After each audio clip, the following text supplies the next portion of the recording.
Let's get her going, Bill. All right. Well, with that, let's welcome Tim Kelly back to Philly Pressbox Radio. Tim, thanks for coming by. Thanks for having me back on, guys. Hey, Tim. Thanks for joining us a second time. We talked to you previously way back in early February. Boy, have things changed over these past 8 months.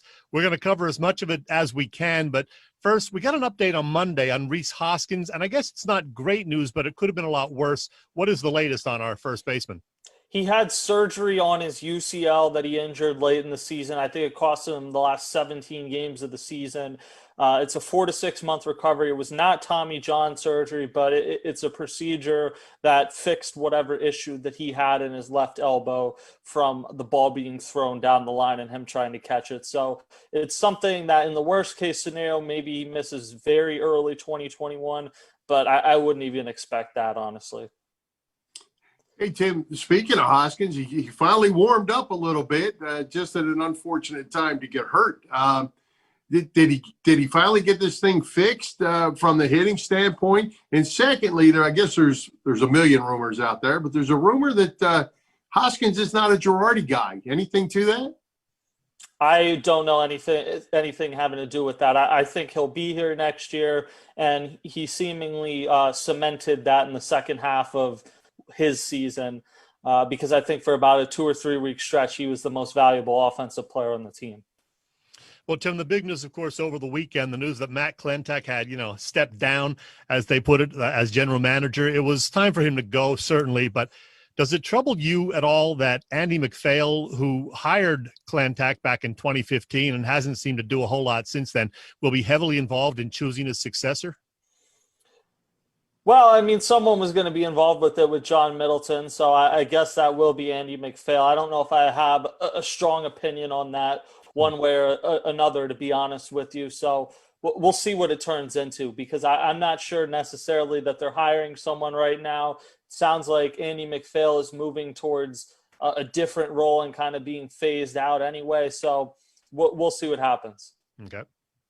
Well, and Tim, if you had a crystal ball, who would you like? Who's the front runner to get that job?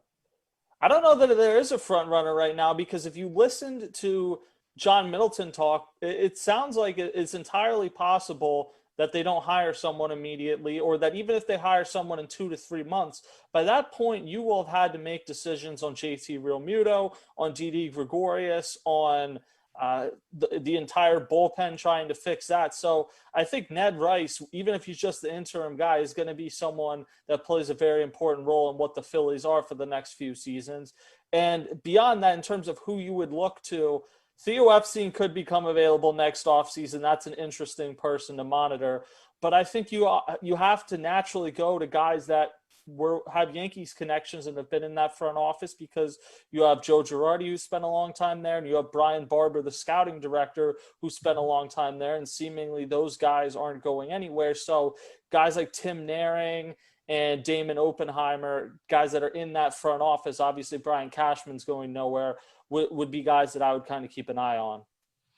Well, Tim, I listened to the John Middleton Zoom news conference on Saturday, and you asked him one of the final questions of the presser, essentially asking him if he regretted the team trading away top prospect Sixto Sanchez for JT, and his answer was quite interesting. Tell us about that. His answer essentially was, at the time, he didn't believe that they should make that trade if they couldn't get JT Realmuto to agree to a long-term extension.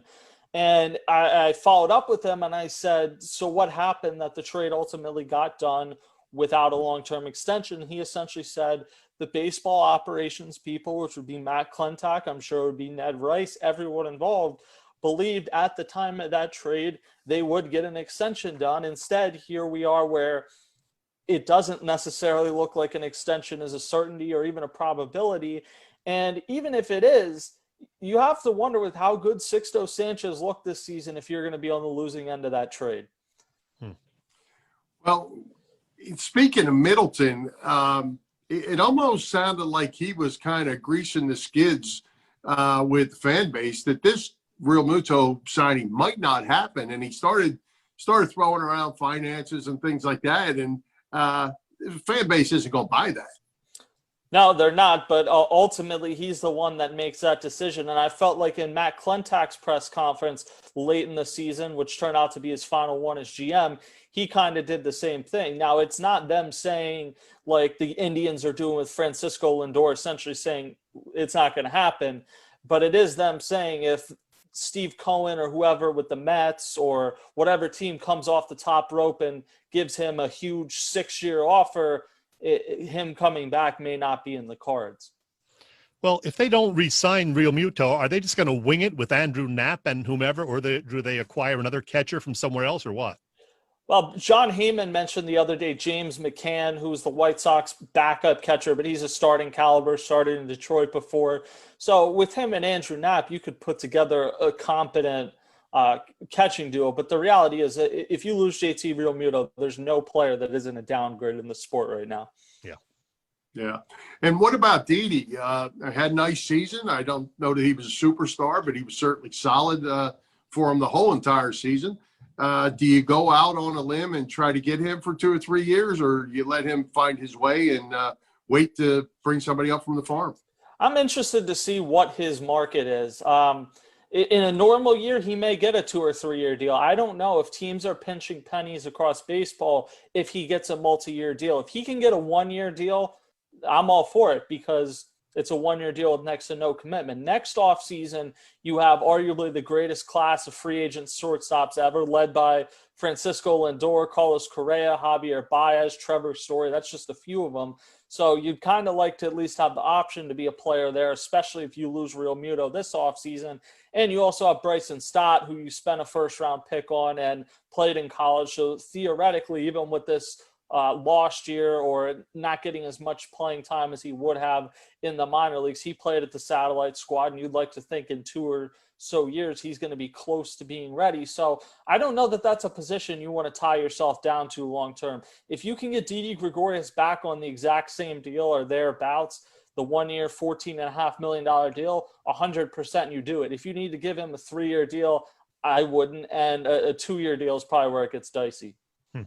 Well, Klentak's real sin, in my mind, Tim, was doing nothing of any significance last winter to improve the bullpen that we all knew was not real good. He made some moves, of course, in August to try to improve things, and literally none of those moves worked out the way we would have hoped. So other than, figuring out if they can bring JT back and maybe Didi, will improving the bullpen be the top priority for Ned Rice or his replacement?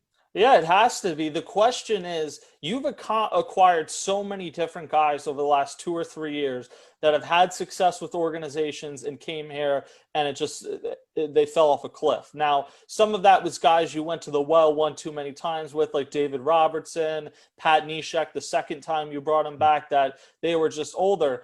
But why are guys like David Phelps and Brandon Workman that are above average relief pitchers with other teams, why did they come here with multiple different coaching staffs and it doesn't work? To me, that can't be as simple as the GM. And the Phillies need to find out what that answer is. Obviously, Liam Hendricks, different guys that are free agents you would like to be in on, but you need to figure out why the free agents you've brought in over the last 2 or 3 seasons have fallen off a cliff so it doesn't continue happening.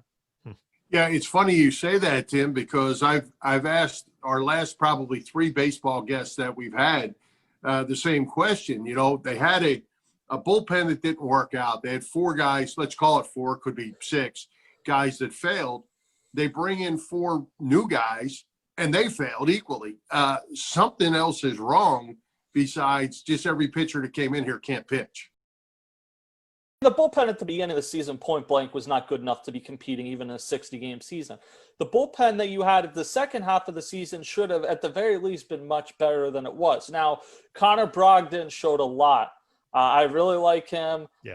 I'm still holding out some level of hope that you'll get something out of Victor Arano in the future. I think Hector Neris maybe ran into some bad luck this year. But, yeah, I mean, you need it to be better. Guys like David Phelps has like a $4.5 million option. You should 100% pick that up, but it's certainly not based on what he did as a Philly. It's based on hoping he just can't be what he was in the second half of the year because he's better than that.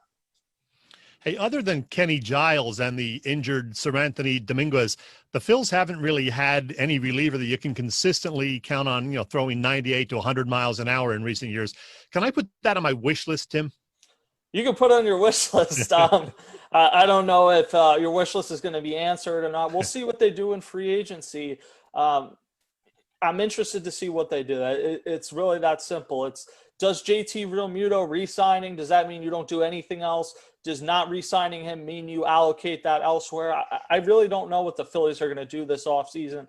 I get it, there weren't fans in the stands this year, but it would seem short-sighted when Aaron Nola, Zach Wheeler, and Bryce Harper are at their peaks to basically kick the can down the road until fans are back and revenues are skyrocketing again, because it just seems short-sighted to me. I'll leave it at that. Okay.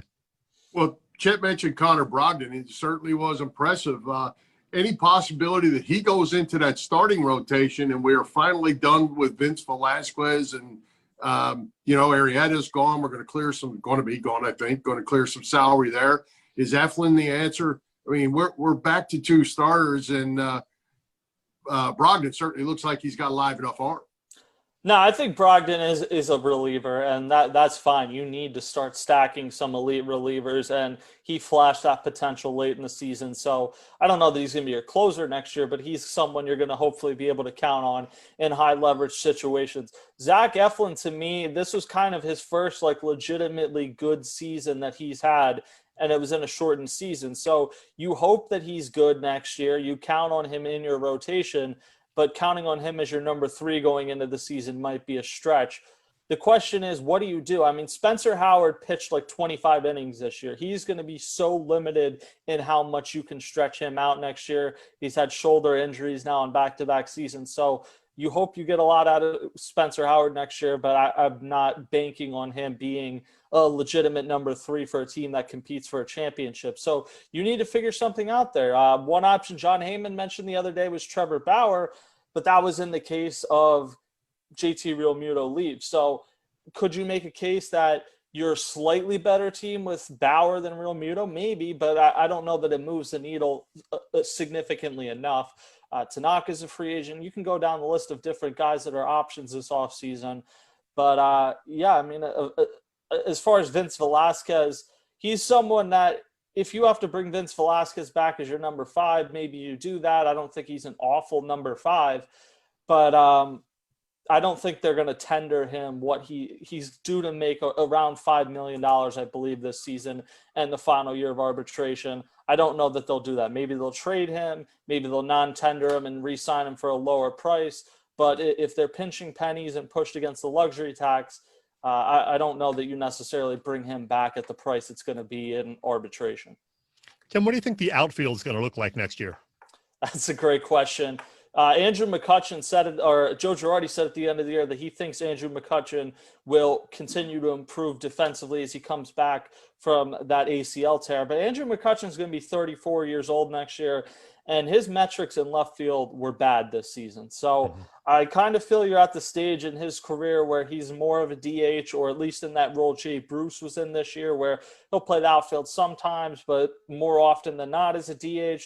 But that depends what Rhys Hoskins is as he comes back from that surgery, what you believe Alec Boehm is. There's a lot of different moving parts. Center field is just kind of a mess. I mean, obviously, Bryce Harper's in right field. Center field, I asked Joe Girardi late in the season, and he said there were stretches where he liked what he saw from Roman Quinn and Adam Hazley, but neither of them screamed, I need to be the guy next year with their play. And I don't think either are major league starters. I think Adam Hazley is a 4th outfielder or 5th outfielder, and I think Roman Quinn is a great weapon to have on your team, but he's not an everyday player. So I think the best scenario would probably be to put Scott Kingery out there, but you need to know that you don't need Scott Kingery elsewhere, and that depends what you're doing with Didi Gregorius and where you're playing Gene Segura. So there's a ton of moving parts.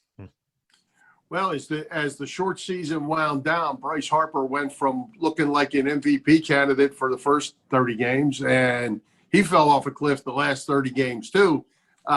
Should we be concerned about that, or is that a normal slump that he would have played out of had we played 162 games? Well, I think the back injury probably hampered him more than they let on. And I asked Joe Girardi at one point, and he said, yeah, in an 162-game season, we probably would have put him on the injured list and given him time to recover. They didn't have that option this season. So I don't think that one injury is a concern. It's a matter of, this is a guy that's played in the major league since he's 19, and he has a violent swing. I worried before they signed him that this is someone that 7 or 8 years into the deal might have back problems because of how violently he swings. So it's something to monitor from a long-term sense, but I don't think it's something to worry about in 2021.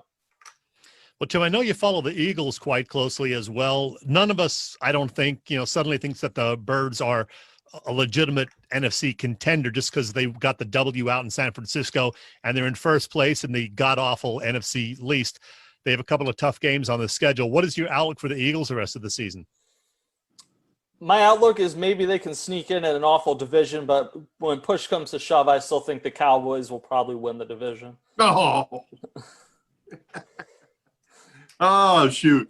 Well, hey, Tim, before we let you go, we want to be sure that you can tell the listeners, the viewers, where they can find all your work. You do a ton of good work, and you're all over social media.